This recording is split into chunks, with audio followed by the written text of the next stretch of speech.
Sunday school பிள்ளைங்க போங்க. இளமையின் உபாகமத்தி புத்தகம் 8ஆம் அதிகாரம்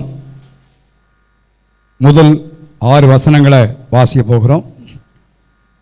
உபாகமத்தி புத்தகம் 8ஆம் அதிகாரம் முதல் 6 வசனங்கள். Deuteronomy chapter 8 first 6 words. எடுத்தாச்சா? வாசிக்கலாம், சேர்ந்து வாசிக்கலாம். நீங்கள் பிழைத்து பெருகி கர்த்தர் உங்கள் பிதாக்களுக்கு ஆணையிட்டு கொடுத்த தேசத்தில் பிரவேசித்து அதை சுதந்திரிக்கும்படி நான் இன்று உங்களுக்கு விதிக்கிற எல்லா கட்டளையின்படியை செய்ய சாவதானமாயிருப்பீர்களாக. உன் தேவனாய கர்த்தர் உன்னை சிறுமைப்படுத்தும்படிக்கும் தம்முடைய கட்டளைகளை நீ கைக்கொள்ளுவாயோ கைக்கொள்ள மாட்டாயோ என்று அவனை சோதித்து உன் இருதயத்துள்ளதை நீ அறியும்படிக்கும் உன்னை இந்த 40 வருஷம் அளவும் வனாந்திரத்திலே நடத்தி வந்த எல்லா வழியையும் நினைப்பாயாக. அவர் உன்னை சிறுமைப்படுத்தி உன்னை பசியினால் வருத்தி மனுஷன் அப்பத்தால் மாத்திரமல்ல கர்த்தருடைய வாயிலிருந்து புறப்படுகிற ஒவ்வொரு வார்த்தையினாலும் பிழைப்பான் என்பதை உனக்கு உணர்த்தும்படிக்கு நீயும் உன் பிதாக்களும் அறியாதிருந்த மன்னாவினால் உன்னை போஷித்தார். இந்த 40 வருஷமும் உன் மேலிருந்த வஸ்திரம் பழையதாய் போகவும் இல்லை, உன் கால் வீங்கவும் இல்லை. ஒருவன் தன் புத்திரனை சிட்சிக்கிறது போல உன் தேவனாய கர்த்தரை சிட்சிக்கிறார் என்று நீ உன் இதயத்தில் அறிந்து கொள்வாயாக. ஆகையால் உன் தேவனாய கர்த்தருடைய வழிகளில் நடந்து அவருக்கு பயப்படும்படிக்கு அவருடைய கற்பனைகளை கை கொள்ள கடவாய். நம்ம அவருக்கு ஆர்வம். இந்த வசனத்திலே பல பகுதியில் சொல்லப்பட்டாலும் ஒரே ஒரு வார்த்தையை மாத்திரம் நான் உங்களுக்கு இந்த காலை சொல்லும்படியாய் ஆண்டவரிடத்திலே பாரப்படுத்தினார். இஸ்ரவேல் ஜனங்கள் கானான் தேசத்திலே பிரவேசிக்கிறதுக்கு முன்பதாக சொன்ன ஒரு காரியத்தை பார்க்கிறோம். ஆண்டவருடைய வார்த்தைக்கு கீழ்ப்படிய வேண்டும், கட்டளை கீழ்ப்படிய வேண்டும் என்று அவர் திரும்ப திரும்ப அதில் வலியுறுத்தி சொல்லுகிற வார்த்தையை நாம் கவனிக்கிறோம். 3ஆம் வசனத்திலே அவர் சொல்லுகிறார், மனுஷன் அப்பத்தினால் மாத்திரமல்ல கர்த்தருடைய வாயிலிருந்து புறப்படுகிற ஒவ்வொரு வார்த்தையினாலும் பிழைப்பான். அதைத்தான் ஆண்டவர் மத்தேயு சுவிசேஷம் 4ஆம் அதிகாரம் 4ஆம் வசனத்திலே, லூக்கா சுவிசேஷம் 4ஆம் அதிகாரம் 4ஆம் வசனத்திலே ஆண்டவர் இயேசு ஊழியத்துக்கு முன்பதாக 40 நாட்கள் ஒரு வனாந்திரத்திலே அவர்கள் உபவாசித்து ஜீவித்துக் கொண்டிருக்கிற வேளையிலே பயன்படுத்தின வார்த்தையை நாம் வாசிக்கிறோம். வேத மனிதர்கள் அவர் வாசிக்கும் பொழுது உபாகமத்தின் புத்தகத்தை வாசித்திருப்பார் சொல்லுகிறார்கள்.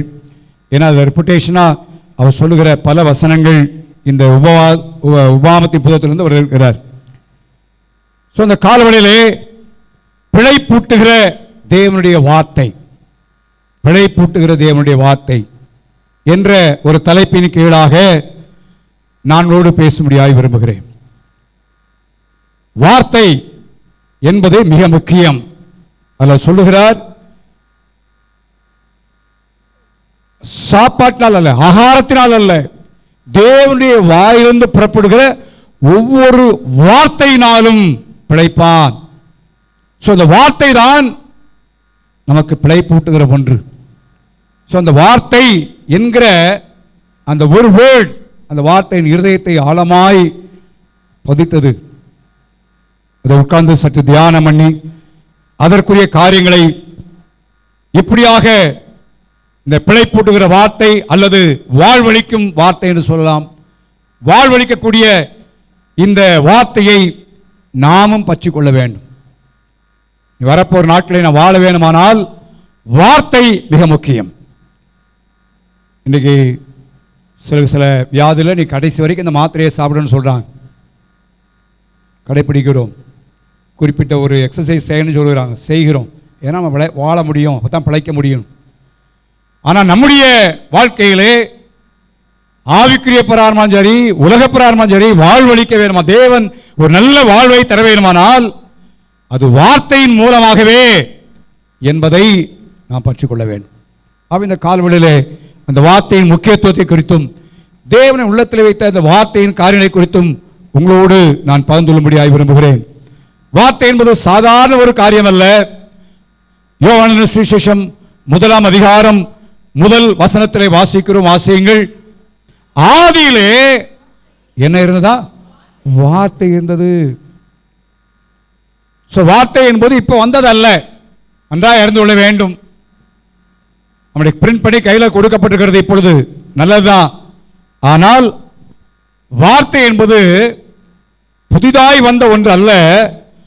ஆதியிலேயே என்ன இருக்கிறதா? வார்த்தை.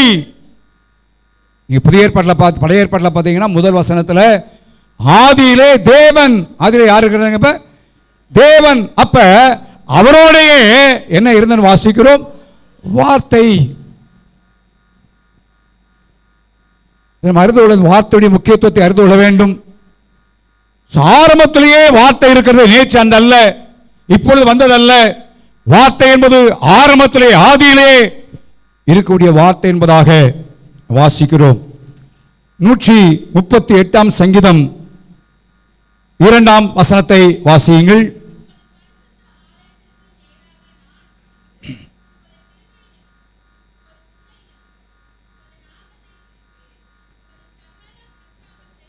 உமது சகல பிரஸ்தாபத்தை பார்க்கிலும் உம்முடைய வார்த்தையை நீர் மகிமைப்படுத்தி இருக்கிறீர். எல்லாம் கவனிச்சீங்களா? வார்த்தையுடைய முக்கியத்துவத்தை தான் இந்த காலவெளியிலே நான் நீங்கள் அறிந்து இன்னைக்கு அநேக வேத வசனத்தின் முக்கியத்துவத்தை அறியறதில்லை, வார்த்தையை பற்றிக் கொள்றதல்ல.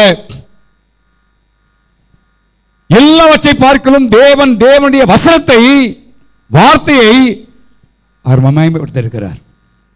எல்லாவற்றை பார்க்கலும். அப்போ அவருக்கு அந்த வார்த்தை என்பது மிக முக்கியமான ஒன்று என்பதாக நான் பார்க்கிறோம். இப்போ நாமும் அந்த வார்த்தையுடைய முக்கியத்துவத்தை, அந்த வார்த்தையுடைய மேன்மையை நம்ம நன்றாய் அறிந்து கொள்ள வேண்டும், உணர்ந்து கொள்ள வேண்டும் என்று தேவன் விரும்புகிறார். லூக்கா சுவிசேஷம் 21 அதிகாரம் 33 வசனத்தை வாசிக்கிறோம். வாசியுங்கள். வானமும் பூமியும் ஒளிந்து போனாலும் என் வார்த்தைகளோ என்ன செய்யாது? ஒளிந்து போது. என்றென்றைக்கும் நிலைத்திருக்கக்கூடிய வார்த்தை, ஆதியிலே இருந்த வார்த்தை. எல்லாவற்றை பார்க்கலும் தேவனே இந்த வார்த்தையை மிக முக்கியப்படுத்தி இருக்கிறார். அது மாத்திரமல்ல, இந்த உலகத்தில் இருக்கிற எல்லாம் ஒளிந்து போகும், வானம் பூமி எல்லாம் ஒளிந்து போகும். ஆனால் ஆண்டோடைய வார்த்தை என்ன செய்யாது? ஒரு காலம் ஒழியாது. அந்த வசனத்துடைய முக்கியத்துவத்தை, வார்த்தையுடைய முக்கியத்துவத்தை நாம் உணர்ந்து கொள்ள வேண்டும். பல நேரங்களில் வார்த்தைக்கு நாம் முக்கியத்துவம் கொடுக்கறதில்லை. ஆண்டவர் எல்லாவற்றை பார்க்கலும் இந்த வார்த்தையை அவர் முக்கியப்படுத்தி இருக்கிறார் என்றால், அவருடைய பிள்ளைகளாகிய அவருடைய வழியில் நடக்கிற நானும் நீங்களும் தேவனுடைய வார்த்தையை நாம் முக்கியப்படுத்த வேண்டும். ஆண்டவர் சொன்னார், வேதத்தின் மகத்துவத்தை நான் எழுதி கொடுத்தேன், அது அவர்கள் எப்படிப்பட்ட அந்நிய காரியமாக எழுதுகிறார்கள். யாருக்கோ எழுதப்பட்டது, எப்பயோ பயன்படுத்த வேண்டியது என்று உதாசீனப்படுத்துகிற நம்மை இன்னைக்கு நம்முடைய ஆவிக்குரிய வாழ்க்கையிலே தேவனுடைய வார்த்தையை எவ்வளவு முக்கியப்படுத்தி இருக்கிறோம். இன்னைக்கு சேர்த்து வைத்த சொத்துக்கள் அழிந்து போகலாம், நாம் சேர்த்து வைத்த பணங்கள் போய்விடலாம், எல்லாம் அழிந்து போகலாம். ஆண்டவர் சொல்ற வானமும் பூமியுமே என்ன செய்யும்? ஒழிஞ்சு போகும். ஆனால் ஆண்டோடைய வார்த்தை என்ன செய்யாது? அந்த வார்த்தைக்கு எவ்வளவு முக்கியத்துவம் கொடுக்கிறோம். அந்த வசனத்திற்கு நம்முடைய வாழ்க்கையில் எவ்வளவு கனத்தை நாம் கொடுக்கிறோம். நான் தனிப்பட்ட முறையில் இடத்துல கேட்க வைத்துக் கொள்ளுங்க. நீங்கள் பதில் சொல்ல கையை வைத்து வேண்டாம். இந்த ஜனவரி மாதத்துலேருந்து இன்னைக்கு வரைக்கும் எவ்வளவு வேதத்தை நீங்கள் வாசித்திருக்கிறீங்க? உங்கள் வார்த்தைக்கு எவ்வளோ முக்கியத்துவத்தை கொடுத்துருக்கிறோம்? சாப்பாட்டை முக்கியப்படுத்துகிறோம். நேரம் போயிடும், ஹோட்டலில் சாப்பாடுங்க, ஹோட்டலில் போய் சாப்பாடு வாங்க போகிறோம், இல்லை ஆர்டர் பண்ணியாக வாங்குகிறோம். மற்ற காரணம் முக்கியப்படுத்து, வேலைக்கு முக்கியப்படுத்துகிறோம், நம்முடைய பிள்ளைகளுக்கு முக்கியப்படுத்துகிறோம். நீங்கள் உங்களை கொஞ்சம் யோசிப்பா, அந்த காலவெளியில் இந்த வார்த்தைக்கு எவ்வளோ முக்கியப்படுத்திருக்கிறோம். ஒவ்வொரு நாளும் இந்த தேவனுடைய வார்த்தையை நம்முடைய வாழ்க்கையில் எந்த இடத்தை அது வகிக்கிறது? நாம் உழைக்கிற உழைப்பில் வாழ்வழிக்க வேணுமானால் இந்த வார்த்தை தான் இனி வரப்போகிற நாட்களில் நமக்கு வாழ்வை கொடுக்கக்கூடிய வகைகள். ஹல்லேலூயா, ஹல்லேலூயா. நான் தைரியமாக சொல்ல முடியும், இன்றைக்கு நான் வாழ்ந்திருக்கிறேன்னு சொன்னால் கர்த்தருடைய வார்த்தை, இந்த வார்த்தை இல்லாத இருக்குமானால் நான் எப்படி இருப்பேன் எனக்கு தெரியாது, எந்த நிலைமையில் இருப்பேன்னு தெரியாது. வாழ்வதற்கு பிழைப்பதற்கான எந்த வழிகளும் இல்லாத ஒரு சூழல், இருண்ட காலங்கள் தான். ஆனால் கர்த்தருடைய வார்த்தையை பற்றி கொண்டதனாலே பவுல் சொல்லுகிறார், ஜீவனுள்ள வசனத்தை பற்றி கொண்டு இந்த உலகத்திலே சுடர்களைப் போல பிரகாசிக்கிற நீங்கள் சொல்லுகிறார். இந்த வார்த்தையை பற்றி கொள்ளும் பொழுது உங்களுடைய வாழ்க்கை உயர்வடையும், வாழ்விலும் எவ்வளவு முக்கியத்துவம் கொடுத்திருக்கிறோம். தனிப்பட்ட முறையில் உங்களை நீங்க கேட்டு பாருங்க. வேலை செய்யலாம், தொழில் செய்யலாம், இருக்கலாம், ஆஃபீஸில் வேலை பார்க்கலாம், படிக்கலாம் இருக்கலாம், எப்படின்னா பரவாயில்ல. எவ்வளவு வசனத்திற்கு உங்கள் வாழ்க்கையில் இந்த வார்த்தைக்கு முக்கியத்துவத்தை கொடுத்திருக்கிறீர்கள். இந்த உலகத்திற்கு எல்லாம் ஒழிந்து போகும். ஏசாயா 40 அதிகாரம் 8 வசனத்தை வாசிங்க.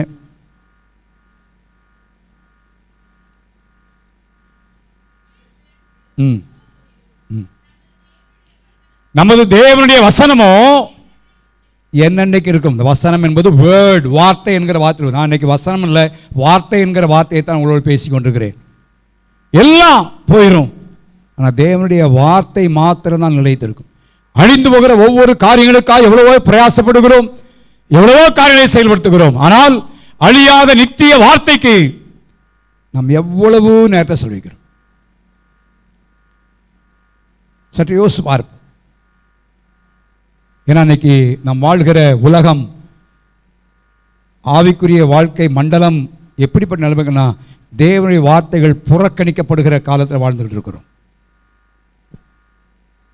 தேவனுடைய வார்த்தைகளுக்கு முக்கியத்துவம் கொடுக்கப்படாத ஒரு இடத்துக்கு வந்துவிட்டோம். வேத வசனங்கள் சபைகளிலேயும் முக்கியத்துவம் பெறாத ஒரு இடத்துல இன்னைக்கு வந்துவிட்ட ஒரு நிலைமை.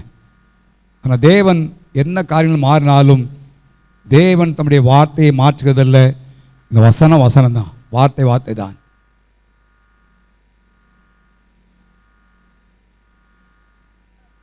ஏப்ரல் மாதத்தை முடித்து மே மாதத்தில் பிரவேசிக்க போகிறோம்.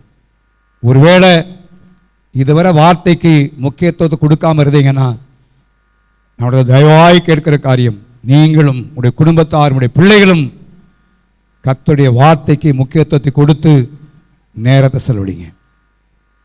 இந்த வார்த்தை எவ்வளவு வல்லமை உள்ளது என்பதை நான் சொல்லுவேன். ஒவ்வொரு அப்படியே ஸ்டெப் பை ஸ்டெப்பாக சில காரியங்களை நான் தியானித்த காரியங்களை உங்களோடு நான் பகிர்ந்து போகிறேன். ஆகவே இந்த வார்த்தை, ஆதியிலே இந்த வார்த்தை எல்லாவற்றை பார்க்கலும் ஆண்டவர் முக்கியப்படுத்தியிருக்கிறார். எல்லாம் ஒளிந்து போனாலும் தேவனுடைய வார்த்தைகள் ஒளிந்து போவதில்லை. எவ்வளவு வல்லமையுள்ள வார்த்தை என்பதை நாம் வாசிக்கும் பொழுது எபிரேயர் 4 அதிகாரம் 12 வசனத்தை வாசிப்போம். எபிரேயர் 4 அதிகாரம் 12 வசனம். தேவனுடைய வார்த்தை, நான் சொல்ற வார்த்தை, வார்த்தை, தேவனுடைய வார்த்தையானது ஜீவனும் வல்லமையும் உள்ளதாயும் இருபுறமும் கருக்குள்ள எந்த பட்டயத்திலும் கருக்கானதாயும் ஆத்மாவையும் ஆவியையும் கணுக்களையும் ஊனையும் பிரிக்கத்தக்கதாக உருவ குத்துகிறதாயும் இருதயத்தின் நினைவுகளையும் யோசனைகளையும். எவ்வளவு வல்லமுள்ள வார்த்தை பாருங்க, எவ்வளவு வல்லமுள்ள வார்த்தை பாருங்க. தேவனுடைய வார்த்தையுடைய மகத்துவத்தை எழுதப்படுகிறது. சாதாரண காரியம் அல்ல. இந்த வார்த்தை எப்படிப்பட்ட வார்த்தையா? ஜீவனுள்ள வார்த்தை, ஜீவனுள்ள வார்த்தை.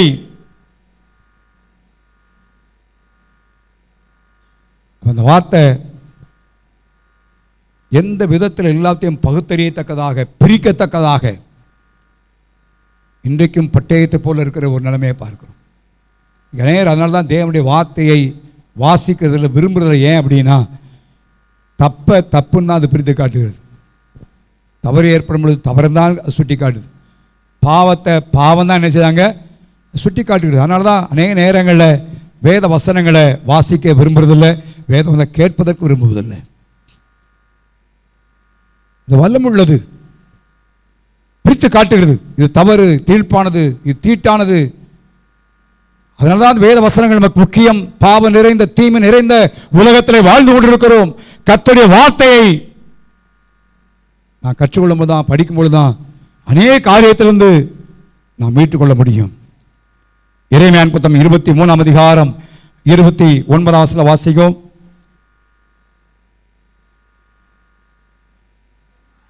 என் வார்த்தை அக்னியை போலவும் கண்மலையை நொறுக்கும் சம்மட்டியை போலவும் என்ன செய்யாங்க இருக்கிறது. அக்னியுடைய வேலை என்ன? பட்சிக்கிற ஒன்று, சுத்திகரிக்கிற ஒன்று. தேவனுடைய வார்த்தையை வாசிக்கும் பொழுது நம்மை சுத்திகரிக்கிற ஒன்றாக இருக்கிறது. எந்த மனுஷனாலும் ஆண்டவருடைய வார்த்தை கண்மலையை போல உடைக்கிற ஒன்றாக இருக்கு தேவனுடைய வார்த்தைகள். ஸோ அந்த வார்த்தையை நம்ம வாசிக்கும் பொழுது தான், அந்த வார்த்தையை நம்ம படிக்கும் பொழுது தான், அந்த வார்த்தைக்கு நம்முடைய வாழ்க்கையில் முக்கியத்துவத்தை கொடுக்கும் பொழுதுதான் நம்முடைய வாழ்க்கையிலே செயலாக்கம் பண்ணப்படுகிறது. அதுதான் அப்போஸ்தலர்கள் தங்களுடைய நிருபங்களை, தங்களுடைய புத்தகங்களை அவங்க எழுதும் பொழுது சொன்ன வார்த்தையை வாசிங்க. யூதாவின் புத்தகம் 1ஆம் அதிகாரம் 17ஆம் வசனம். நீங்களோ பிரியமானவர்களே, அப்போஸ்தலர்களால் முன் சொல்லப்பட்ட வார்த்தைகளை என்ன செய்யுங்க? அப்போஸ்தலரால் சொல்லப்பட்ட வார்த்தைகளை என்ன செய்யுங்க? செய்யப்பட்ட அற்புதங்களை நினைவுறுங்கள் எழுதியிருக்கா? சொல்லுங்க. செய்யப்பட்ட அற்புதங்களை நினைவுறுங்க அப்படின்னு எழுதியிருக்கா? சொல்லுங்க, உங்களை தான் கேட்குறேன். எழுதியிருக்கா? இல்லை. எதை நினைவு வர வேணும்? வார்த்தைகள். நமக்கு அற்புதங்களை நினைவுறும்னா நினைவு வருவோம், அதிசயத்தை நினைவுறுங்கள் இல்லை. அவங்களால் முன் சொல்லப்பட்ட அப்போஸ்தலரால் நிருபங்களில் எழுதியிருக்கிறார். அப்போஸ்தலர் நடபடியிலிருந்து பின்னால் இருந்து ரோமர்ல இருந்து நம்ம வரிசையா வாசிக்கிறோம். எல்லாம் அப்போஸ்தலரால் எழுதப்பட்டவைகள், சொல்லப்பட்டவைகள்.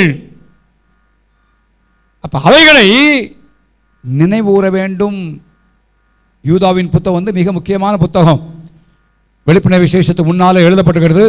அது ஒரு நுழைவாசல் போல பழைய ஏற்பாட்டு புதிய ஏற்பாட்டை முழு சம்பவத்தையும் தொகுத்து அந்த புதிய ஏற்பாட்டுக்குள்ள, அதாவது இனி நடக்க போற சம்பவங்களுக்குள்ள போறதுக்கு முன்னால காட்டுகிற ஒரு புத்தகம் தான் யூதாவின் நிருபம். அதில் அவர் எழுதுகிறார், அப்போஸ்தலரால் முன் சொல்லப்பட்ட எல்லா காரியங்களையும் என்ன செய்யுங்க? நினைவுறுங்கள். நினைவுற வேணும். அப்போஸ்தலர் என்ன சொல்லியிருக்கிறார்கள், என்ன உபதேசம் பண்ணியிருக்கிறார்கள், என்ன ஆலோசனை சொல்லியிருக்கிறார்கள், நினைவுற வேண்டும்.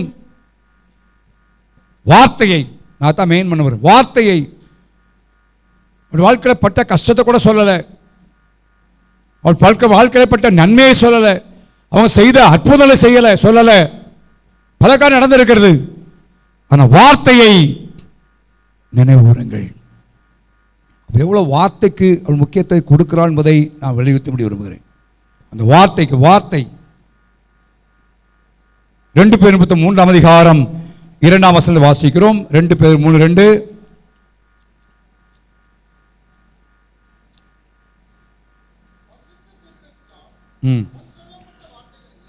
பரிசுத்த தீர்க்கதரிசிகளால் முன் சொல்லப்பட்ட வார்த்தைகளையும் இரட்சகராயிருக்கிற கர்த்தருடைய அப்போஸ்தலராகிய எங்களுடைய கட்டளைகளையும் நீங்கள் நினைவுறும்படி. நல்லா கவனிச்சீங்களா? எதை நினைவுற வேணும்? நாங்கள் சொன்ன கட்டளைகள், தீர்க்கத்தினால் சொல்லப்பட்ட வார்த்தைகள், இதெல்லாவற்றையும் நீங்கள் நினைவுறும்படி என்று எழுதுகிறார். தேவன் என்ன விரும்புகிறார் இந்த நாட்களில்? அவருடைய வார்த்தையை நாம் அதிகமாக என்ன செய்ய வேண்டும்? நினைவுற வேண்டும். வார்த்தைக்கு நாம் முக்கியத்துவத்தை கொடுக்க வேண்டும். வார்த்தை வார்த்தை வார்த்தை நினைவுற வேண்டும். ஆண்டவரே சீசர்களை வைத்து பழக்க வைத்தார். அவங்கள பழக்க வைத்துட்டு பிறகு யோவான் 15 திராட்சை செடியை குறித்தும் மற்ற காரியங்கள் சொல்றார். அப்படி சொல்லி வரும்பொழுது 20ஆம் வசனத்தை வாசிங்க. அப்போ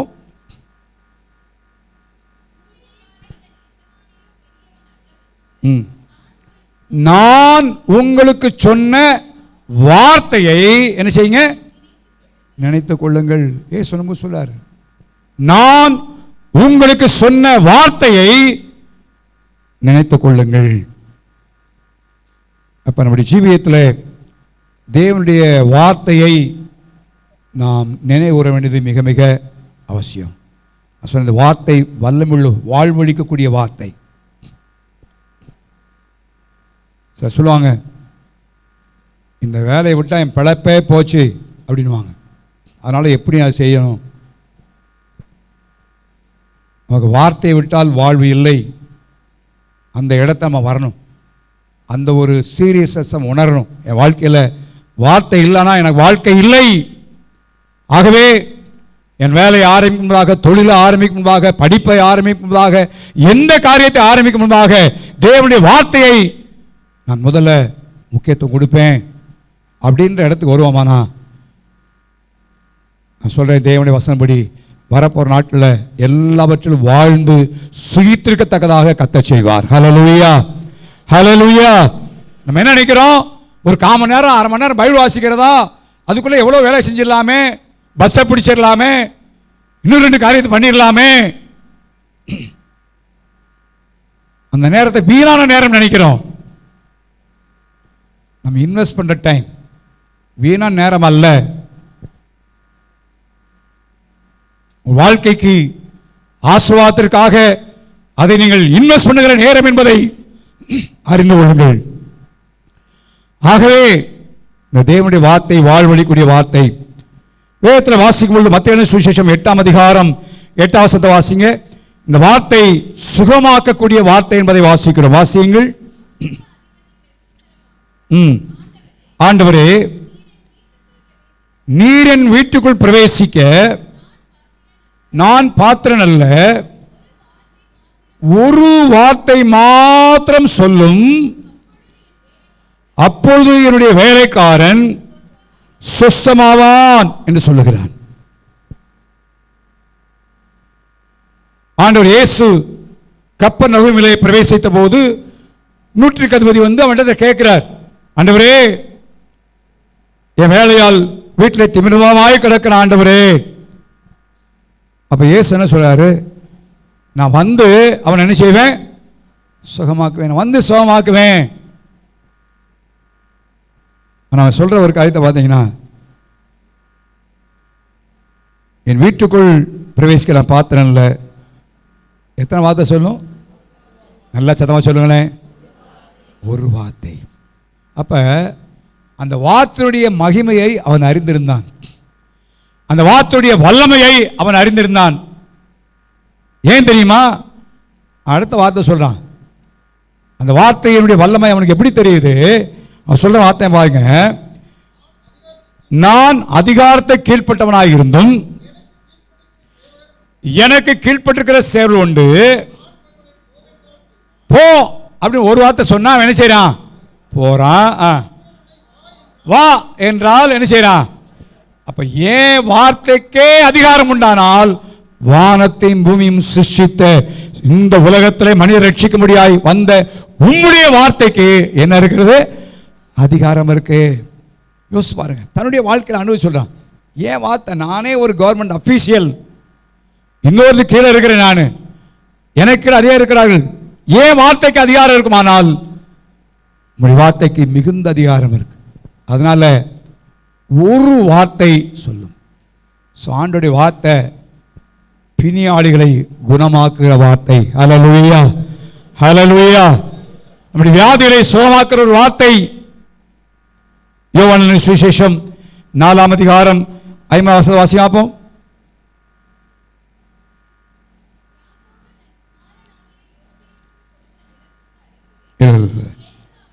இயேசுவை நோக்கி, நீ போகலாம்,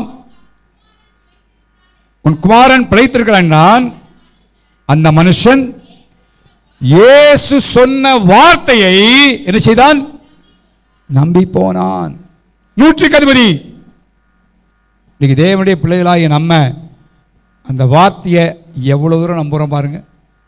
எவ்வளோ நம்புகிறோம்?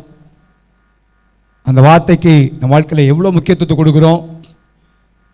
இன்றைக்கு மாறாத வார்த்தை. இயேசு கிறிஸ்து எப்படி நேற்றும் இன்றும் மாறாதவராக இருக்கிறாரோ அதே போல தேவனுடைய வார்த்தையும் என்ன செய்தாங்க? மாறாத ஒன்று. இன்னைக்கு வார்த்தையை நாம் முக்கியப்படுத்துகிறது இல்லை, வார்த்தையை பற்றிக் கொள்ளுகிறது இல்லை. ஏதோ ஒரு பிரசனத்தை கேட்குறோம், அது எவ்வளோ வசனம் உங்கள் காதுக்குள்ளே போகுதுன்னு தெரியாது, எந்த அளவுக்கு நம்ம கவனிக்கிறோன்னு தெரியாது. தேவனுடைய வார்த்தையை கவனிக்கணும். அந்த வார்த்தை, இயேசு சொன்ன வார்த்தையை நம்பி போனான். அப்போ போகும்பொழுது அவனுடைய ஊழியக்காரவனுக்கு எதிர்கொண்டு வந்து நம்முடைய குமார் நினைச்சாங்க. எப்படி டைமை செக் பண்ணா, எப்போ இயேசு சொன்னாரோ அதே நேரத்தில் நினைச்சாங்க சொன்னாயிட்டான். இந்த காலவெளியில் எனக்கு உங்களுக்கும் வார்த்தையினால ஆரோக்கியம் உண்டு. ஹல்லேலூயா, ஹல்லேலூயா. நீதிமொழிகளில் வாசிக்கிறோம் 4ஆம் அதிகாரம், நீதிமொழியின் புத்தகம் 4ஆம் அதிகாரத்தில்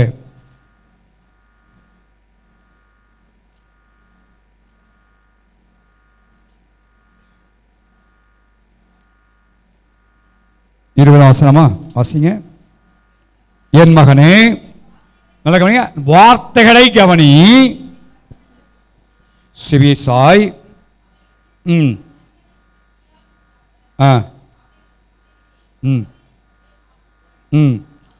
அவைகளை கண்டுபிடிக்கிறவர்களுக்கு அவைகள் ஜீவனும் அவருடைய உடலுக்கெல்லாம் என்னமா? அப்ப எது ஆரோக்கியம்? தேவனுடைய வார்த்தை. நல்லா வார்த்தையை வாசிக்க வாசிக்க வாசிக்க சரீரத்தில் நல்லா வாழ்ந்திருப்போம். ஹல்லேலூயா. ஏன் பைபிள் வாசிக்கல? ரொம்ப வீக் ஆயிடுச்சு, அதனால வாசிக்கல. வீக்கான 10 அதிகாரத்தை சேர்த்து என்ன செய்யணும்? வாசிக்கணும்.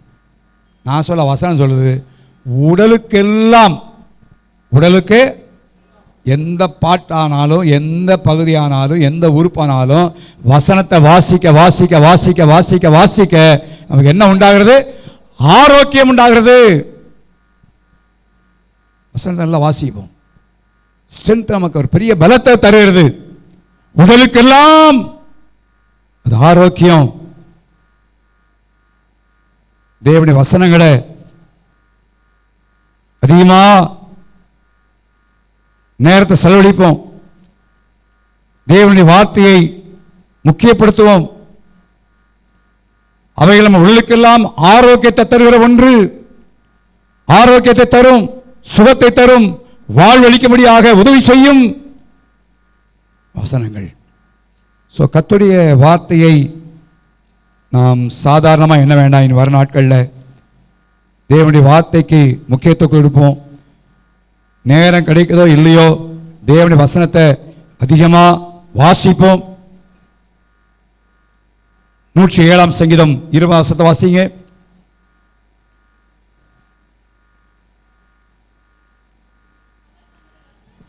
அவர் தமது வசனத்தை, he sent the word, வார்த்தையை அனுப்பி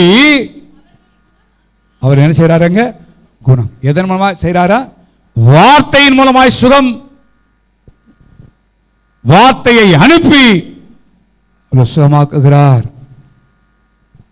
ஸோ தேவனுடைய வார்த்தையை அதிகமாக வாசிப்போமானால் நான் சொல்றேன், நமக்கு நல்ல ஆரோக்கியத்தை தேவன் கட்டிடுவார். ஹல்லேலூயா, ஹல்லேலூயா. வசந்த வாசிப்போம். தேவனுடைய வார்த்தையை ஸ்பெண்ட் பண்ணும். எந்த சாக்கு போக்கும் இல்லை, எந்த விதமான வசனம் வாசிக்கிறதுக்கு நம்ம எந்த சாக்கும் சொல்ல வேண்டாம். இவ்வளவோ காரியங்களுக்கு நாம் சாக்குவை சொல்கிறோம், சாக்குவை சொல்லாமல் எல்லாத்தையும் செய்கிறோம். ஆனால் தேவனுடைய வார்த்தையை வாசிப்பதற்கு சாக்குபோக்கு சொல்கிறோம். இதுதான் வாழ்வழிக்கூடிய வார்த்தை. நான் சொல்கிறேன், இந்த வசனத்தை நீங்கள் பற்றி கொள்வீங்களாண்ணா, வசனத்துக்கு முக்கியத்துவம் கொடுப்போமாண்ணா,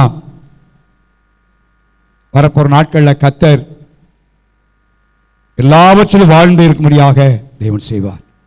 2வது லூக்கா சுவிசேஷம் 4ஆம் அதிகாரம் 33 36 வரைக்கும் இந்த வசனம் சுகமாக்குகிற வார்த்தை மாத்திரமல்ல, விடுதலை அளிக்கக்கூடிய வார்த்தை என்பதை நாம் பார்க்கிறோம். வாசியுங்கள். ம்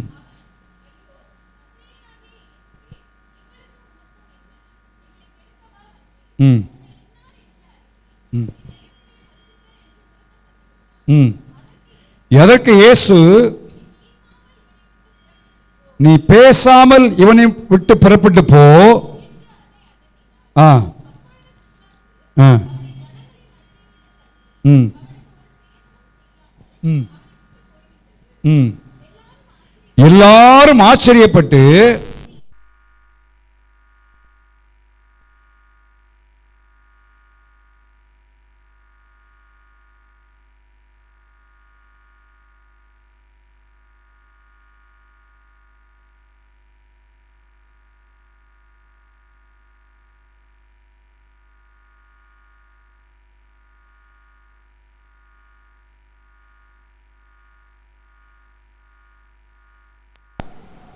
நம்ம வாழ்க்கையில் பல நேரங்கள் போராட்டங்கள் சாத்தானுடைய பல காரியம் வந்தாலும் தேவனுடைய வார்த்தை நமக்கு விடுதலை அளிக்கக்கூடிய வார்த்தை.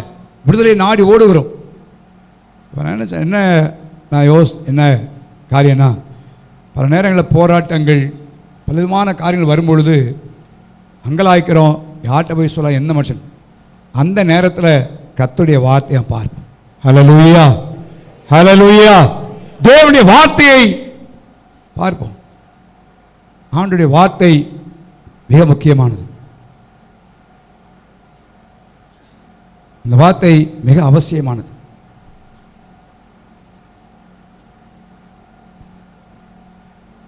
இந்த வார்த்தை நமக்கு விடுதலையை தரக்கூடிய வார்த்தை. ஸோ நம்ம வேற பரிகாரத்தை தேடுறோம். ஆண்டவர் தேவனுடைய வசனங்களை நமக்கு கையில் எழுதி கொடுத்துருக்கிறார். இந்த வார்த்தை தான் நமக்கு எல்லா குழப்பங்கள் அல்லது என்ன செய்வது அறியலை அப்படின்ற நேரங்களில் நம்ம தேவனுடைய வார்த்தைக்கு நேராக திரும்பி வசனத்தை வாசிப்போமானா அந்த வார்த்தை ஒரு நிமிஷத்தில் நமக்கு விடுதலை தந்துடும். ஹல்லேலூயா, ஹல்லேலூயா. ஒரே நிமிஷத்தில் தேவன் அற்புதம் செய்வார். என்ன வார்த்தையோ, அடிமைப்படுத்தவன் சிறைப்படுத்தப்பட்டவனை போல இருந்தவன் விடுதலை அடைந்தான். ஸோ அந்த வார்த்தை விடுதலை அளிக்கக்கூடிய வார்த்தை. லூக்கா சுவிசேஷம் 5ஆம் அதிகாரம் 5ஆம் வசனத்தை எல்லாரும் அறிந்த ஒரு வார்த்தை வாசிங்க.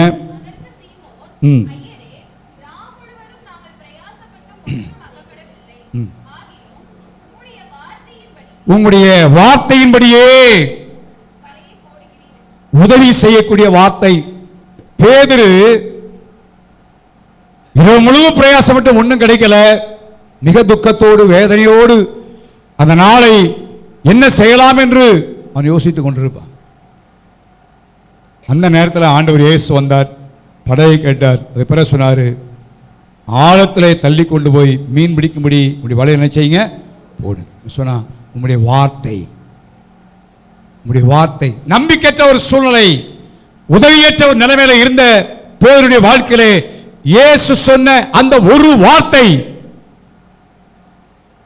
2 படகு நிறைய திரளான மீன் நினைச்சாங்க கொண்டது. ஆண்டோடைய வார்த்தை தான் நம்ம ஆசிரியக்கூடிய வார்த்தை. பிசினஸ் ஆனாலும் நீங்க செய்யற எந்த காரியத்தினாலும் தேவனுடைய ஆசீர்வாதம் வரவேணுமானால் காட்ஸ் வேர்ட், கர்த்தருடைய வார்த்தை என்ன சொல்றாரு? தேவனுடைய வார்த்தை முக்கியத்துவத்தை கொடுங்க. பேதுரு வந்தது காரியத்தை செய்து வந்து லகுவான காரியம் அல்ல. நம்ம நினைக்கிற மாதிரி இல்லை, ஏதோ சொன்னா உடனே தள்ளிட்டு போயிட்டாரு அப்படின்னு நினைக்கக்கூடாது. பேதுரு கடலில் வளர்ந்தவன், மீன் பிடித்து பழகினவன். அந்த நேரத்தில் அது எதுவும் இருக்காது என்பது அவன் நல்லா தெரியும். நம்மள மாதிரி என்ன சொல்லியிருப்போம்? படையை கேட்டீங்க, பிரசவம் பண்ணீங்க, விட்டுட்டு நீங்கள் பாட்டு போங்க, தொழில் காரியம் என்னுடைய காரியம் நான் பார்த்துக்கிட்டேன், நீங்கள் போங்க ஆண்டவரேன்னு சொல்லியிருப்பான். அவன் இப்படி சொல்லலை. இந்த வார்த்தை, சொன்ன அந்த வார்த்தை வார்த்தை சூழ்நிலையே ரெட்டிப்பாக மாறிடுச்சு. யோசிச்சு பாருங்க. அவனுடைய வாழ்க்கையே தலைகளாய் மாறிவிட்டது. அவன் தொழிலே மாற்றிடுச்சு, அவனுடைய சூழ்நிலையே மாற்றி விட்டது.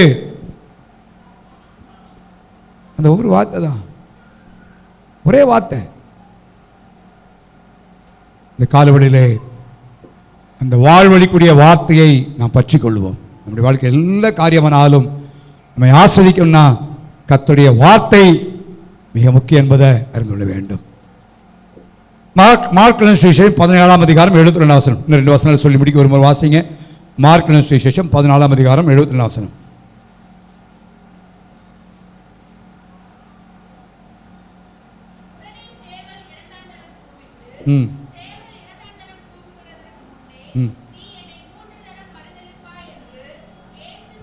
இயேசு தனக்கு சொன்ன வார்த்தையை பேதுரு நினைவு கூர்ந்து மிகவும் அழுதான். கன்விக்டிங் வேர்ட், உணர்த்தி வைக்கிற வார்த்தை. வேத வசனம் தான் நம்மை உணர்த்தி வைக்கிற ஒரு வார்த்தை. பேதுரு சொல்லி இருந்தார், நீ இப்படி செய்வப்பான்னு சொல்லி இருந்தாரு. அவன் அதெல்லாம் முடியாது, அப்படிலாம் இல்லை, யாருனாலும் நான் அவங்க ஓடினா நான் ஓட மாட்டேன் அப்படிலாம் சொன்னவன் தான். ஆனா இப்ப மறுபடியா இயேசு சொன்ன வார்த்தையை நினைவு கூர்ந்து என்ன செய்தானா? அழுதான். வசனம் ஏன் வாசிக்கணும் தெரியுமா? நம்முடைய வாழ்க்கையில் கன்விக்ஷனை கொண்டு வரணும்னா எதான் கொண்டு வர முடியும்? தேவனுடைய வார்த்தை, வசனம் தான் நம்முடைய வாழ்க்கையில் உணர்த்தி வைக்கும். அதெல்லாம் பைபிளை வாசிக்கணும். தேவனுடைய வார்த்தை வாசி. இல்லைன்னா நான் நல்லா தான் இருக்கிறேன், என்னை பற்றி ஒரு பிரச்சனையும் இல்லை, நான் ஒரு பாவம் செய்யலை, என்கிட்ட குறைவே இல்லை அப்படியே சொல்லுவோம். ஆனால் தேவனுடைய வார்த்தை தான் நம்ம இருக்கிற நிலைமையை கன்விக்ட் பண்ணும், உணர்த்தி காட்டும். உணர்த்தி வைக்கிற வேத வசனங்கள். அப்போஸ்தலர் 2ஆம் அதிகாரம் 37ஆம் வசனத்தை வாசிங்க. பெந்தைக்கோஸ்தே நடந்த நாளிலே நடந்த சம்பவத்தை வாசிங்க. அப்போ பேதுரு பிரசங்கம் பண்ணுகிறான். அந்த வார்த்தைகளை கேட்ட பொழுது இருதயத்திலே குத்தப்பட்டவர்களாகி பேதுருவையும், சகோதரரே நாங்கள் என்ன செய்ய வேண்டும் என்று செய்தாங்க. இருதயத்தில் கன்விக்ஷன். அவன் சொன்னா, நீங்கள் சிலுவையில் இயேசு அறிஞ்சீங்க, தேவனுடைய வார்த்தையை சொல்லுகிறான். இந்த வார்த்தையை கேட்ட நேரத்தில் அவங்க இருதயத்தில் குத்தப்பட்ட கன்விக்ஷன் ஏற்பட்டு விடுது. நீ கர்த்தருடைய வார்த்தையை கேட்கும் பொழுது நம்முடைய இருதயத்தில் கன்விக்ஷன் உண்டாகணும். வசனத்தை வாசிக்கும் போது கன்விக்ஷன் உண்டாகும். எப்போ கன்விக்ஷன் உண்டாகுனா பைபிளை திறந்து வச்சு நிதானமாக நம்ம படிக்கும் பொழுது. சும்மா கடன்னு படிக்க என்பதற்காக அல்ல, ஆண்டவர் என்னோடு என்ன பேச விரும்புகிறார், என்ன பேசுகிறார் என்பதை நாம் இருதயத்தில் உணர்ந்தவர்களாகி பைபிளை வாசம்னா கர்த்தர் நிச்சயமாக நம்ம உணர்த்தி வைப்பார். ஹல்லேலூயா, ஹல்லேலூயா. தேவனுடைய வார்த்தை உணர்த்தி வைக்கும். அது பெற மாற்றங்களை ஏற்பது. இன்னைக்கு அநேகருடைய வாழ்க்கையில் ஏன் மாற்றம் இல்லை அப்படின்னா கன்விக்ஷனே இல்லை, உணர்த்தி வைத்தலே கிடையாது. அது மிக மோசமான நிலைமை. எதை காத்து கொண்டாலும் காத்து கொள்ளாட்டாலும் நம்ம கட்டாய உணர்வு தேவை. உணர்வற்ற ஒரு நிலைமை மிக பரிதாபமான நிலைமை. உங்களுக்கு தெரியும், நோவாவின் நாட்களில் வெள்ளம் வந்து வாரிக்கொண்டு போக மட்டும் அவங்களுக்கு என்ன இல்லை? உணர்வற்ற நிலைமை. இந்த கடைசி நாட்களில் ஆபத்து நெருங்கிக் கொண்டிருக்கிறது, இயேசுவின் வருகை சீக்கிரமாய் கொண்டிருக்கிறது. இந்நாட்டில் அதிக உணர்வுள்ளவர்களாக இருக்க வேண்டும், உணர்வு ஏற்பட வேண்டும். God's word, தேவனுடைய வார்த்தை, அது உணர்த்தி வைக்கிற ஒரு வார்த்தையாக நாம் பார்க்கிறோம். கடைசி ஆசியம் எபிரேயர் 11ஆம் அதிகாரம் 3ஆம் வசனம்.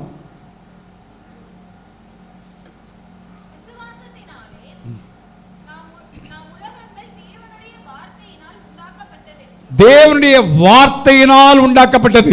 இந்த உலகம் எப்படி உண்டாக்கப்பட்டது? வார்த்தையினால். சிருஷ்டிப்பின் வார்த்தை, கிரியேட்டிங் வேர்ட். தேவனுடைய வார்த்தை இன்னைக்கு சிருஷ்டிக்கிறதா இருக்கிறது. ஆதியாகமம் 1ஆம் அதிகாரத்தில் ஆண்டவர் God said, சொன்னார், என்றார் என்று வாசிக்கிறோம். எல்லாம் உண்டாயிற்று.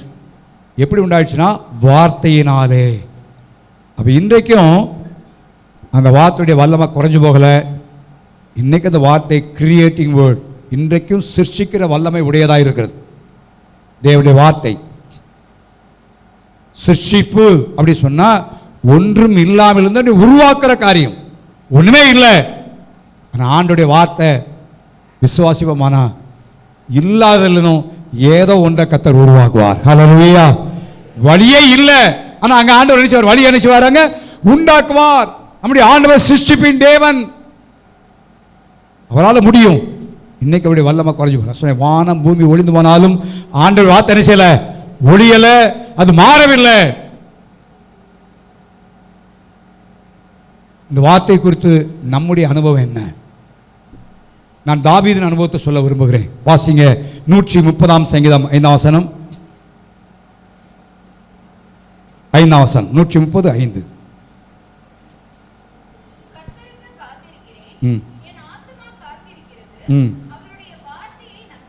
அவருடைய வார்த்தையை என்ன செய்கிறேன்?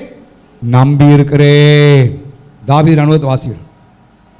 நான் ஆண்டவருடைய வார்த்தையை நம்பி இருக்கிறேன். இந்த கால்வழியிலே அந்த வாழ்வழிக்கூடிய வார்த்தையை நாம் நம்புவோம். ஒருவேளை நம்முடைய சூழ்நிலை வித்தியாசமாக இருக்கலாம், நம்முடைய உணர்வுகள் வித்தியாசமாக இருக்கலாம், நாம் காதுகளில் கேட்கிற சத்தங்கள் வித்தியாசமாக இருக்கலாம். ஆண்டவர் என்ன சொன்னாரோ அதை அப்படி நம்புவோம். ஹல்லேலூயா, ஹல்லேலூயா. தேவனுடைய வார்த்தை, ஆண்டவருடைய சத்தம் எல்லா சத்தத்துக்கும் மேலே கட்டும். ஆண்டவருடைய சத்தம், ஆண்டவருடைய வாக்குத்தத்தம், ஆண்டவர் சொன்ன வார்த்தையை நம்ம நினைவு வருவோம், அதை சொல்லுவோம், அதை நம்புவோம். அது மாத்திரமல்ல, 119 சங்கீதம் 162 வசனம்.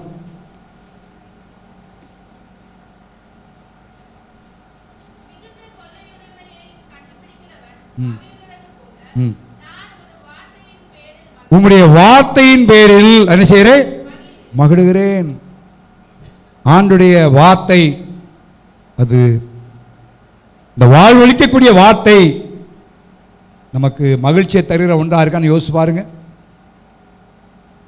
ஆண்டுடைய வார்த்தையை மகிழ்ச்சியா இருக்கிறோமா? வேதத்தை வாசிக்கும் பொழுது சந்தோஷத்தோட வாசிக்கிறோமா? இல்லை கடமைக்காக வாசிக்கிறோமா? வாசிக்கணுமே அப்படின்ற கட்டாயத்து மேலே வாசிக்கிறோமா? தாவீது அனுபவம், சங்கீதக்காரனுடைய அனுபவம், மகிழுகிறேன். 56 சங்கீதம் 10 வசனம்.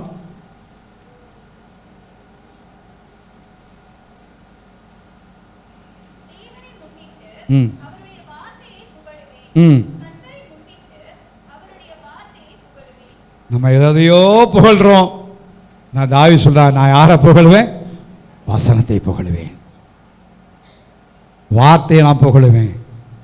கொஞ்சம் யோசிச்சு பார்ப்போமே, நம்ம வாழ்க்கையில் என்னைக்காவது வார்த்தையை புகழ்ந்துருக்கிறோமா? எத்தனை காரியத்தை புகழ்கிறோம். நம்முடைய செய்கைகள், நம்முடைய திறமைகள், அல்ல மற்றவர்கள் பண்ணது, நம்ம பிள்ளைங்க செஞ்ச காரியம், இதெல்லாம் எவ்வளோ புகழ்கிறோமே. ஆண்டோடைய வார்த்தை நம்முடைய வாழ்க்கையில் புகழுகிற அனுபவம் இருக்கா? காரணம், வார்த்தையை நம்பியிருந்தனால அந்த வார்த்தையுடைய வாழ்க்கையில் வாழ்வழித்தது. அதனால் சொல்கிறான், எனக்கு இந்த வார்த்தை தான் எனக்கு உதவி செய்தது, இந்த வார்த்தை தான் கத்த சொன்ன காரியம். புகழுகிறேன். நம்முடைய அனுபவம் மாறட்டும். ஸோ இந்த நாட்களில் ஆண்டோடைய வார்த்தை பற்றி கொள்வோம். கடைசியாக ஒரு எச்சரிப்பையும் 2 பேருடைய வாழ்க்கையில் வசனமாக வந்த ஆசீர்வாதத்தை சொல்லி என் வார்த்தையை சுருக்கும்படி விரும்புகிறேன். மார்க் சுவிசேஷம் 8 அதிகாரம் 38 வசனத்தை வாசிங்க.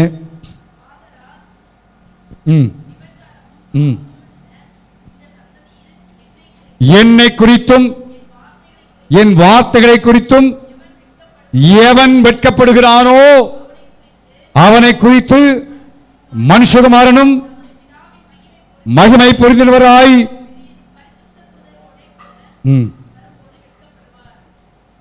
ஆண்டுடைய வார்த்தையை குறித்து சொல்லுவதற்கோ அதை புகழுவதற்கோ நாம் என்ன செய்யக்கூடாது?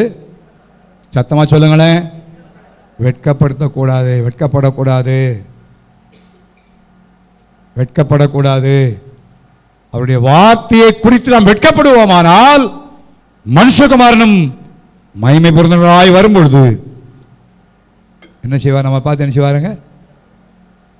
மிக பரிதாபம் பண்ணார். விளையாட்டான காரியம் அல்ல. அவை தேவனுடைய வார்த்தையை நாம் முக்கியப்படுத்துவோம், அதற்குரிய கனத்தை மரியாதையும் கொடுப்போம். யோவான் சுவிசேஷம் 12 அதிகாரம் 48 வசனம் வாசிங்க பார்ப்போம். என்னை தள்ளி என் வார்த்தைகளை ஏற்றுக்கொள்ளாதவனை நல்லா கவனிங்க. என்ன இருக்கா? ஒன்று இருக்கு, மறந்து போகக்கூடாது. அவருடைய வார்த்தை ஆண்டவரை தள்ளிட்டு அவர் சொன்ன ஆலோசனை வேணாம், அவருடைய வேதமானா, அவருடைய வார்த்தைகள் வேண்டாம் என்று தள்ளிவிட்டால் சொல்லப்படுகிறது, நான் சொன்ன வசனமே அவனை கடைசி நாளில் என்ன செய்யும்? நியாயந்திருக்கும். வாழ்வழிக்கக்கூடிய வார்த்தையை நம்ம இன்னைக்கு பற்றலன்னு சொன்னா ஒரு நல்ல நியாயந்திருக்கக்கூடிய வார்த்தையா மாறிடும். இந்த வாழ்வழிக்கூடிய வார்த்தையை பற்றி கொண்டு சுகமாக்கூடிய, விடுதலையக்கூடிய, உதவி செய்யக்கூடிய இந்த வார்த்தைகளை நான் பற்றி கொண்டு அதற்கு முக்கியத்துவத்தை கொடுத்து நம்முடைய வாழ்க்கையில இல்லைன்னு சொன்னால் ஒரு நாள் அந்த வார்த்தையே நம்ம நியாயந்திருக்கிறதுக்கான வார்த்தையா மாறிடும். வேண்டாம். எரேமியாவின் அனுபவம் நம்முடைய அனுபவமாய் மாறட்டும். எரேமியாவின் புத்தகம் 15ஆம் அதிகாரம் 16ஆம் வசனத்தை வாசிங்க. எரேமியா 15:16. உம்முடைய வார்த்தைகள் கிடைத்தவுடனே அப்படி என்ன செய்தேன்?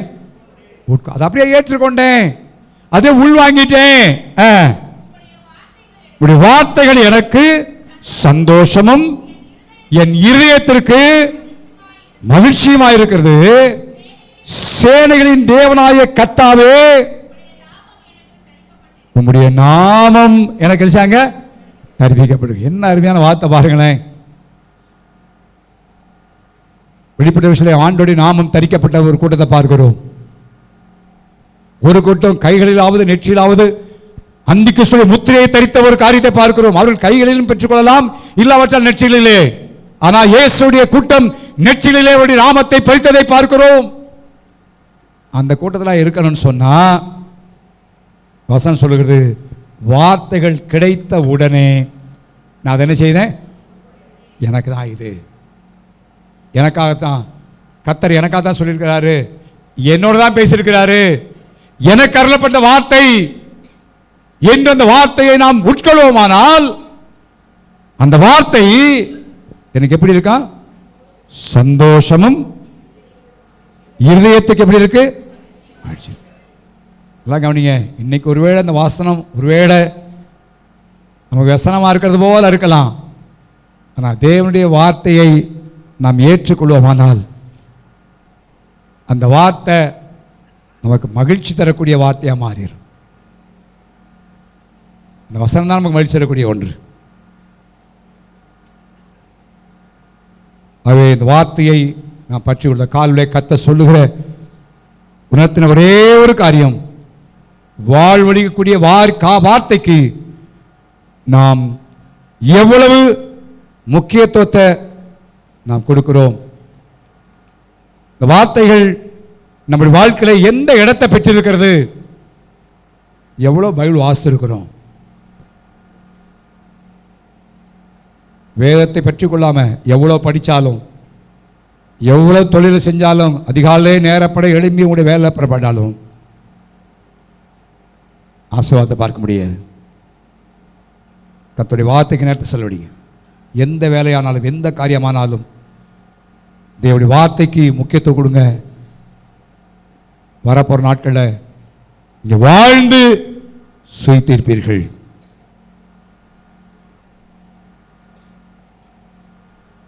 தானியேலின் அனுபவத்தை சொல்லி நான் முடிக்க விரும்புகிறேன்.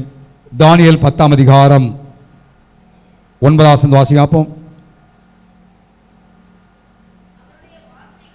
அவருடைய வார்த்தைகளின் சத்தத்தை கேட்டேன். அந்த வார்த்தையின் சத்தத்தை கேட்கும் பொழுது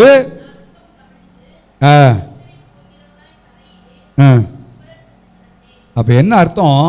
சரண்டர் ஆயிட்டேன். அந்த வார்த்தையை சொன்ன உடனே என்ன பண்ண? முகங்குப்புற விழுந்து இந்த வார்த்தைக்கு ஒப்பு கொடுத்துட்டேன்.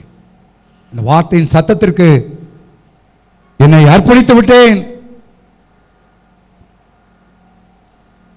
இந்த காலவெளியிலே தேவனுடைய வார்த்தை ஒவ்வொரு நாளும் வாசிக்கும் பொழுது அந்த வார்த்தைக்கு நம்ம அர்ப்பணிப்போம். அந்த வார்த்தை அப்படியே ஏற்றுக்கொள்வோம். நான் எனக்கு தான் ஆண்டவர் சொல்றாரு, என்னோட தான் ஆண்டவர் பேசுகிறான், ஏற்றுக்கொள்வோம். அதை நாம் அர்ப்பணிப்போமானா நம் வாழ்க்கையில் வாழ்ந்திருப்போம். ஹல்லேலூயா, ஹல்லேலூயா. தேவனுடைய வாயிலிருந்து புறப்படுகிற ஒவ்வொரு வார்த்தையினாலும் என்ன செய்வான்? பிழைப்பான், பிழைப்பான், பிழைப்பான். வாழ்வழிக்கூடிய வார்த்தையை கர்த்தர் கையில் எழுதி கொடுத்திருக்கிறார். இந்த வார்த்தைக்குரிய கனத்தையும் மரியாதை எல்லாவற்றையும் பார்க்கலும் இந்த வார்த்தை தான் தேவன் முக்கியப்படுத்தியிருக்கிறார். அன்றைக்கி இந்த வார்த்தை என்கிற ஒரே வசனம் என்கிறதுன்னு அநேகம் இருக்குது. நான் அதை எடுக்கலை. வார்த்தை என்கிற ஒரே வார்த்தையை தான் உங்களோட நான் பேசி கொண்டிருக்கிறேன். ஆதியிலே இருந்த வார்த்தை மிக வல்லமுள்ள ஒரு வார்த்தை. இந்த வார்த்தையை கர்த்தர் நமக்கு கொடுத்திருக்கிறார். இது நாள் வரைக்கும் எப்படின்னு தெரியாது. எரேமியாய் போல சொல்லுவோம், வார்த்தையில் கிடைச்ச உடனே நான் அதை அப்படியே உட்கொள்ளுவேன். இந்த வார்த்தையில் சத்தத்தை கேட்ட உடனே நான் அப்படியே விழுந்து அவருக்கு முன்பதாக அர்ப்பணிப்போமானா இந்த வரப்போகிற தீமை நிறைந்த நாட்களில் நம்மையும் நம்முடைய குடும்பத்தையும் வார்த்தையின் மூலமாகவே கர்த்தர் படைக்க செய்வார். ஹல்லேலூயா, ஹல்லேலூயா. சுகமாக்குவார், விடுதலையாக்குவார், தேவையான உதவியை செய்வார். என்ன நன்மை தேவையோ எல்லா நன்மைகளையும் தேவன் தருவார். வசனத்தை முக்கியத்துவம் கொடுப்போமானா வாழ்ந்து சுயித்திருப்போம். எல்லாம் ஜெபம் பண்ணுவோமா? எல்லா தேவசம் எழுதி இருப்போம். ஹல்லேலூயா. Thank you lord. ஸ்தோத்திரம் ஆண்டவரே, ஸ்தோத்திரம். ஹல்லேலூயா. Thank you lord. மனுஷன் அப்பத்தினாலே மாத்திரமல்ல, தேவனுடைய வாயிலிருந்து புறப்படுகிற ஒவ்வொரு வார்த்தையினால் பிழைப்பான் என்பதை உணர்ந்து கொள்ளும்படிக்கு என்று எழுதப்படும். உணர்ந்து கொள்ளும்படிக்கு.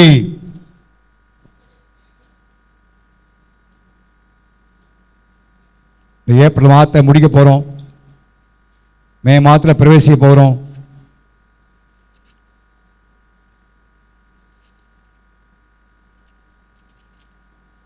உங்களை கொஞ்சம் யோசிச்சு பாருங்க. எவ்வளோ பைபிள் வாசிக்கிறீங்க, எவ்வளோ வசனத்துக்கு முக்கியத்துவத்தை கொடுக்குறீங்க, வாலிப பிள்ளைகள் உள்ளடக்கி சார்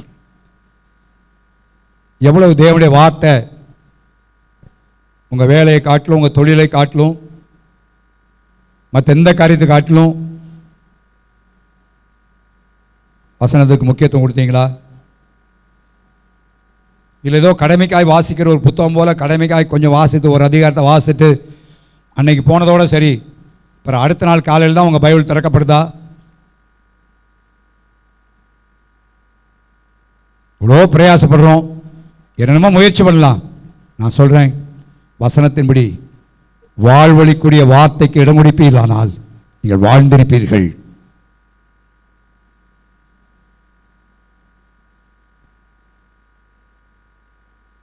தேவனே வார்த்தையை முக்கியப்படுத்தியிருக்கும் பொழுது இப்போ நானும் நீங்களும் எவ்வளவு இந்த வார்த்தை முக்கியப்படுத்தணும். அதனால வார்த்தையை நினைச்சு கொள்ளுங்க, வார்த்தை நினைவுறுங்கள். இந்த வார்த்தை சுகமாக்கக்கூடிய வார்த்தை, விடுதலைக்கூடிய வார்த்தை, உதவி செய்யக்கூடிய வார்த்தை, உணர்த்து வைக்கக்கூடிய வார்த்தை, இன்றைக்கும் சிருஷ்டிக்கிற ஒரு வார்த்தை. தாவீதின் அனுபவம் அப்படி அனுபவம் மாறட்டும். இந்த வார்த்தையை ஏற்றுக்கொள்ளாமல் நம்ம தள்ளிட்டோம்னா ஒரு நாளில் வாழ்வழிக்கூடிய வார்த்தை நியாயந்திருக்கூடிய வார்த்தையாக மாறிடும். வேண்டாம். எரேமியாவை போல, தானியேலை போல எனக்கு தான் ஆண்டவர் சொல்றான்னு ஏற்றுக்கொள்வோம். தானியேலை போல இந்த வார்த்தையின் சத்தம் கேட்டு அர்ப்பணித்தது போல நம்ம அர்ப்பணிப்போம். ஆண்டவர் என்னோட தான் பேசுகிறாரு, அர்ப்பணிப்போம்.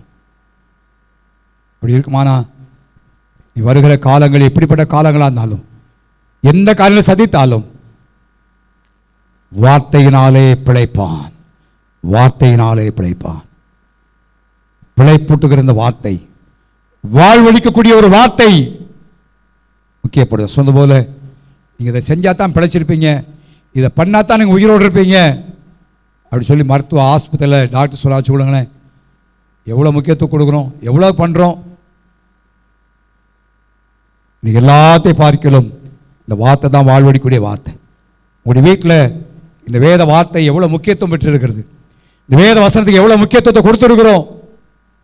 அப்படி இல்லைன்னா இந்த மாதம் இறுதியில் வந்திருக்க நம்ம ஒரு தீர்மானம் பண்ணி, நீ வரப்போகிற நாட்கள் ஆண்டவரே வேத வார்த்தை நான் புறக்கணிச்சினேன், முக்கியத்துவத்தை கொடுக்கல, கொடுக்க வேண்டிய கனத்தை மதியம் கொடுக்கல, நேரத்தை கொடுக்கல. ஆனால் சரியா வாசிக்கல ஆண்டவரே, நேரம் செலவழிக்கல ஆண்டவரே. இந்த வாழ்வழிக்கக்கூடிய வார்த்தைக்கு நேரத்தை கொடுத்தது, முக்கியத்துவத்தை கொடுக்க எனக்கு கிருபை அப்பான்னு சொல்லி எல்லாரையுமா ஜெபம் பண்ணுவாமா. ஆண்டவர் சமூகத்தில் வாயத்திறந்து ஜெபம் பண்ணு, ஆண்டவர் சமூகத்தில் பொருத்தனை பண்ணி ஜெபம் பண்ணுங்க. இது மிக முக்கியமான ஒரு நேரம், மிக முக்கியமான காரியம். வாழ்வழிக்கக்கூடிய வார்த்தை நீ வரப்போற நாட்டில் அதான் வாழ்வழிக்கக்கூடும். ஓ ஹல்லேலூயா, ஹல்லேலூயா, ஹல்லேலூயா. கர்த்தாவே உமக்கு ஸ்தோத்திரம் ஆண்டவரே, உம்மை துதிக்கிறோம் ஐயா. ஹல்லேலூயா, ஹல்லேலூயா. ஓ ஹல்லேலூயா, ஹல்லேலூயா, ஹல்லேலூயா. கர்த்தாவே இப்படி வார்த்தை, இப்படி வார்த்தை, இப்படி வார்த்தை ஆண்டவரே. ஹல்லேலூயா. சுகமாக்குற வார்த்தை, உதவி செய்யக்கூடிய வார்த்தை ஆண்டவரே, விடுதலைக்கூடிய வார்த்தை, உணர்த்தி வைக்கக்கூடிய வார்த்தை ஆண்டவரே. இன்றைக்கும் சிருஷ்டிக்கிற அந்த வார்த்தையை நான் முக்கியப்படுத்த உதவி செய்யும் அப்பா. ஹல்லேலூயா. எரேமியாவை போல ஆண்டவரே வார்த்தைகளை பெற்றவுடனே அதை ஏற்றுக்கொள்கிற மனப்பக்குவத்தை தாங்க. ஆணிகளை போல வார்த்தைக்கு ஆண்டவரே எங்களை அர்ப்பணிக்கூடிய நிலைமையை எங்களுக்கு தாங்க ஆண்டவரே. ஹல்லேலூயா, ஹல்லேலூயா, ஹல்லேலூயா, ஹல்லேலூயா. ரபல கதரமா ஷபரபல கதரமா. ஹல்லேலூயா, ஹல்லேலூயா, ஹல்லேலூயா. ஒவ்வொரு நாள் கேட்ப ஆண்டவரே, அந்த வேலைக்காரன் ஒரு வார்த்தை சொல்லுங்கப்பா, ஒரு வார்த்தை சொல்லுங்க ஆண்டவரே. நான் சொல்றேன், ஒரு வார்த்தை உங்கள் வாழ்க்கை சூழ்நிலையை மாற்றும், உங்கள் சரித்திரத்தை மேல்வெடுத்த ஒரு வார்த்தை மாற்றும். ஓ ஹல்லேலூயா. இந்த வார்த்தை வல்லமை உள்ளது, வார்த்தை வல்லமை உள்ளது. ஹல்லேலூயா, ஹல்லேலூயா, ஹல்லேலூயா, ஹல்லேலூயா. வெளிச்சம் உண்டாக கடவுளின்னு சொன்ன மாத்திரத்திலே இருள் நீங்கி போனது. ஹல்லேலூயா. வாழ்க்கைக்கு எல்லா இருளையும் நீக்கக்கூடியது கர்த்தருடைய வார்த்தை. ஆண்டவரே இந்த வார்த்தையை நேசிக்க, இந்த வார்த்தை அதிகமாய் பற்றிக்கொள்ள, இந்த வார்த்தைக்கு அதிகமாய் முக்கியத்துவத்தை உதவி சொல்லி வரும் சொல்ல எல்லா சத்தத்தை வைத்து ஜெபம் பண்ணுவாமா. ஹல்லேலூயா. ஓ ஹல்லேலூயா, ஹல்லேலூயா, ஹல்லேலூயா, ஹல்லேலூயா. கர்த்தாவே உமக்கு ஸ்தோத்திரம், ஸ்தோத்திரம், ஸ்தோத்திரம், ஸ்தோத்திரம். உம் வார்த்தையிலே சுகம், உம் வார்த்தையிலே மதுரம், உம் வார்த்தையினால் எல்லாம் சந்தோஷம். உம் வார்த்தையிலே சுகம், உம் வார்த்தையினால் எல்லாம் சந்தோஷம். ஒரு வார்த்தை சொல்லும் கர்த்தாவே, எங்கள் வாழ்க்கை எல்லாம் செழிப்பாகுமே. ஒரு வார்த்தை சொல்லும் கர்த்தாவே, இருளான வாழ்க்கை எல்லாம் ஒளியாக மாறி போகும். இருளான வாழ்க்கை எல்லாம் ஒளியாக மாறி போகும்.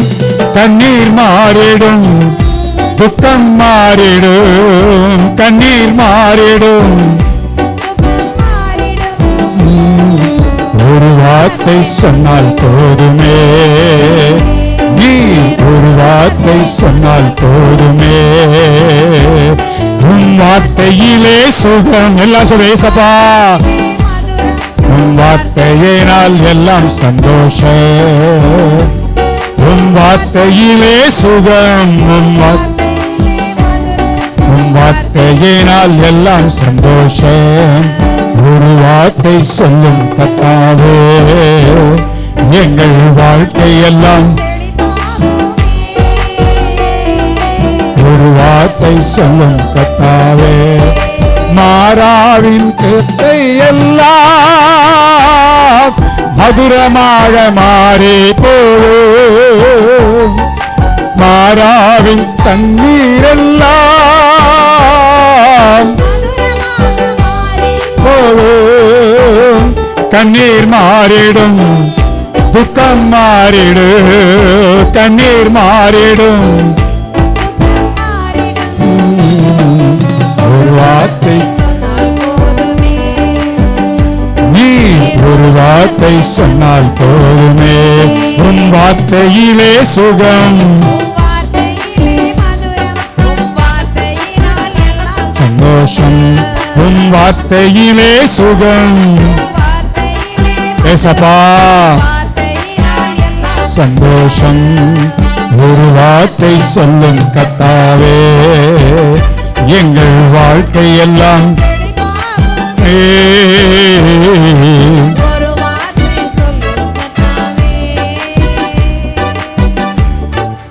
நல்ல ஆண்டவரே, வாழ்வழிக்கக்கூடிய வார்த்தையை நீர் தந்திருக்கிறீர் ஆண்டவரே. நீ வரப்போகிற காலங்கள் நாள் எதுனாலும் அல்ல ஆண்டவரே, இப்படி வாயிலிருந்து வருகிற வார்த்தையினால் தான் நாங்கள் பிழைக்க முடியும் என்பதை வேத வார்த்தை மூலமாய் நான் நினைத்திருக்கிறோம். எல்லாவற்றை பார்க்கிறோம் இப்படி வார்த்தைக்கு நீர் முக்கியத்துவத்தை கொடுத்துக்கிறது போல எங்க வாழ்க்கையில நாங்களும் முக்கியத்துவத்தை கொடுக்க ஆண்டவரே.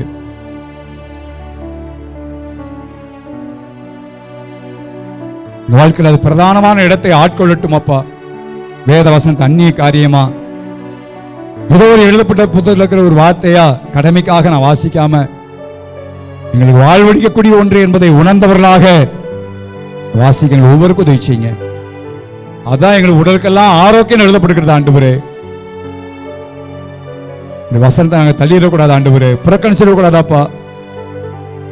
எரேமியான அனுபவம் எங்களுடைய அனுபவமாய் மாறட்டும். வார்த்தைகளை பெற்றுக்கொண்டவுடனே அதை உட்கொள்ளட்டும் ஆண்டவரை, நாங்கள் ஏற்றுக்கொள்ளட்டும். தானியேலை போல வார்த்தையின் சத்தத்தை கேட்டவுடனே எங்களை வார்த்தைகளுக்கு அர்ப்பணிக்க உதவி செய்யும். சுகமாக்கூடிய வார்த்தை, விடுதலைக்கூடிய வார்த்தை, உதவி செய்யக்கூடிய வார்த்தை, உணர்த்தி வைக்கிற வார்த்தை, உருவாக்குகிற எல்லாவற்றையும் சிருஷ்டிக்கிற அந்த வார்த்தையை எங்க வாழ்க்கையில பெற்று அந்த நன்மையெல்லாம் அனுபவிக்க உதவி செய்யும். வரப்போற நாட்கள்ல இந்த வார்த்தையினால் மாத்திரமே வாழ்வு உண்டு என்பதை உணர்ந்தவர்களாக எங்க சபைகள் ஒவ்வொருவரும் இந்த வார்த்தை முக்கியத்துவம் கொடுக்க செய்வதை செய்யும். இந்த வாரம் செய்ய வேலை, பிரயாணங்கள், படிப்புகள், தொழில் எல்லாவற்றிலும் கூட இருப்பீராக ஆண்டவரே.